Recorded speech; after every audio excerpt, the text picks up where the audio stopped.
Chapter 13. It happened after this, that Absalom the son of David had a beautiful sister, whose name was Tamar, and Amnon the son of David loved her. Amnon was so vexed that he fell sick because of his sister Tamar, for she was a virgin, and it seemed hard to Amnon to do anything to her. But Amnon had a friend, whose name was Jonadab, the son of Shemaiah, David's brother, and Jonadab was a very subtle man. He said to him, "Why, son of the king, are you thus lean from day to day? Won't you tell me?" Amnon said to him, "I love Tamar, my brother Absalom's sister." Jonadab said to him, "Lay down on your bed, and pretend you're sick, and when your father comes to see you, tell him, 'Please let my sister Tamar come and give me bread to eat, and dress the food in my sight that I may see it, and eat it from her hand.'" So Amnon lay down and pretended to be sick. And when the king was come to see him, Amnon said to the king, "Please let my sister Tamar come, and make me a couple of cakes in my sight, that I may eat from her hand."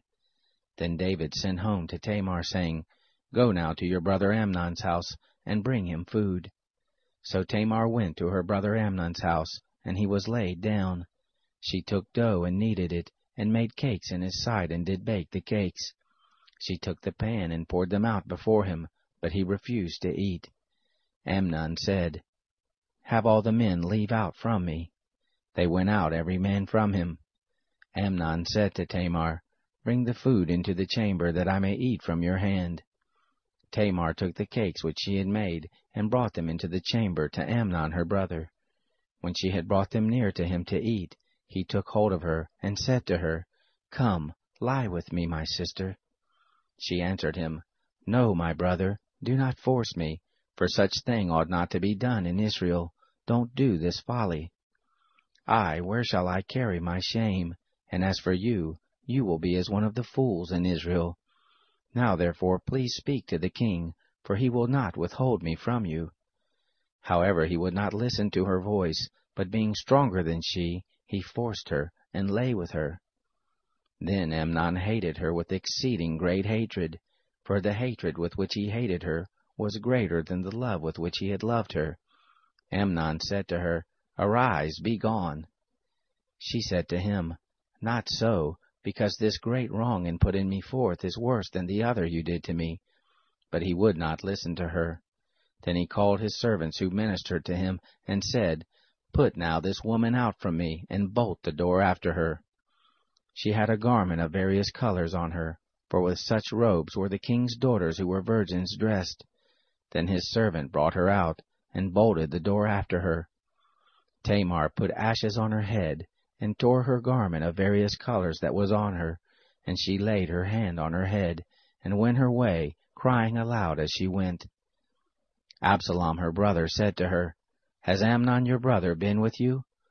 But now hold your peace, my sister, he is your brother. Don't take this thing to heart." So Tamar remained desolate in her brother's Absalom's house. But when King David heard of all these things, he was very angry. Absalom spoke to Amnon neither good nor bad, for Absalom hated Amnon, because he had forced his sister Tamar. It happened after 2 full years that Absalom had sheep shearers in Baal Hazor, which is beside Ephraim, and Absalom invited all the king's sons. Absalom came to the king and said, "See now, your servant has sheep shearers. Let the king, I pray you, and his servants go with your servant." The king said to Absalom, "No, my son, let us not all go, lest we be burdensome to you." He pressed him. However, he would not go, but blessed him. Then said Absalom, "If not, then please let my brother Amnon go with us." The king said to him, "Why should he go with you?" But Absalom pressed him, and he let Amnon and all the king's sons go with him. Absalom commanded his servants, saying, "Mark now when Amnon's heart is merry with wine, and when I tell you, smite Amnon, then kill him. Don't be afraid. Haven't I commanded you? Be courageous, and be valiant."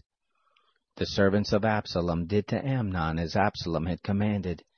Then all the king's sons arose, and every man got him up on his mule and fled. It happened, while they were in the way, that the news came to David, saying, Absalom has slain all the king's sons, and there is not one of them left. Then the king arose and tore his garments, and lay on the earth, and all his servants stood by with their clothes torn.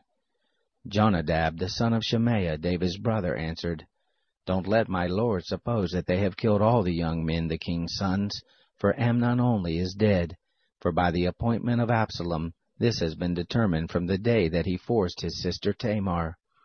Now therefore don't let my lord the king take the thing to his heart, to think that all the king's sons are dead, for Amnon only is dead. But Absalom fled.